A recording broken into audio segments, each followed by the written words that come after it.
हे नायरा, देखो मैं ड्रैगन हूँ। वाह! और देखो मैं एक मैमथ हूँ। बच्चों, खाने के साथ ऐसे नहीं खेलते। अपने खाने का हमेशा आदर करना चाहिए। अगर खाने का आदर नहीं किया तो क्या होगा? खाना हम पर नाराज थोड़ी हो जाएगा। ऐसी बात नहीं है। हमें खाने का आदर करना चाहिए क्योंकि उससे हमें ऊर्जा मिलती है जिससे हम रोज काम करते हैं। क्योंकि खाना हम पर गुस्सा नहीं होता, इसका मतलब ये नहीं कि हम उसका अनादर करें। तो ठीक है, चलो मैं एक कहानी सुनाता हूँ, फिर तुम समझ जाओगे। ये कहानी सुनेंगे। घास से भरे जंगल में एक हिरन रहती थी। बाकी हिरनों की तरह वो भी घास खाती थी। वो भाग्यशाली हिरन थी। जंगल हमेशा हरे भरे रसीले घासों से भरा होता था और हिरन कभी भूखे नहीं रहते थे। लेकिन उसकी एक बुरी आदत थी। पेट भर घास खाने के बाद बचे हुए घास के साथ वो खिलवाड़ किया करती थी। कभी कभी वो घास को मिट्टी से बाहर निकाल देती थी।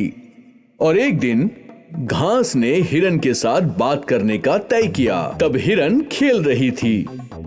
हिरन, घास से खिलवाड़ करना बंद करो। हाँ? ये कौन बोला? मैं हूँ घास। मुझे पहचाना नहीं तुमने? लेकिन तुम कैसे बात कर सकते हो? जरूरत के वक्त पे मैं बोलता भी हूँ। तुम सच में बहुत खुरापाती हो। मैंने तुम्हें खाने से कभी नहीं रोका। जितना चाहे उतना खाओ, लेकिन तुम मुझे बर्बाद क्यों करती हो? क्या? ये तुम कैसी बातें कर रहे हो? खुरापात करना बंद कर दो। मैं तो वही करूंगी जो मुझे करना पसंद है। और एक दिन जब हिरन घास के साथ खिलवाड़ कर रही थी, तभी वहां पर एक शेरनी अचानक से आ जाती है। वो शेरनी बहुत खतरनाक थी और भूखी भी थी। जब हिरन ने उसे दूर से देखा तो डर के मारे उसके पैर कांपने लगे। अरे रे, ये शेरनी तो भूखी लगती है। अब मैं क्या करूं? क्या करूं मैं? मैं तो उसे हरा भी नहीं पाऊंगी। सुनो सुनो हिरन, क्या क्या क्या क्या क्या हुआ? जाओ, इसके पहले कि वो तुम्हें देख ले। उस कोने में जाओ जहां की घास तुमने बर्बाद नहीं की है। जल्दी करो, जाओ, छुप जाओ जाके।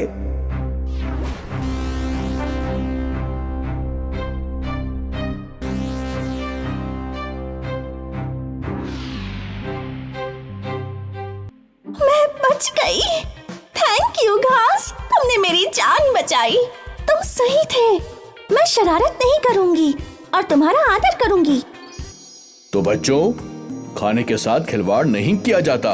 खाने का हमेशा आदर किया जाता है। ये तुम्हें जिंदगी देता है। हम समझ गए दादाजी। अब हम कभी भी खाने का अपमान नहीं करेंगे। मेरे प्यारे प्यारे बच्चों।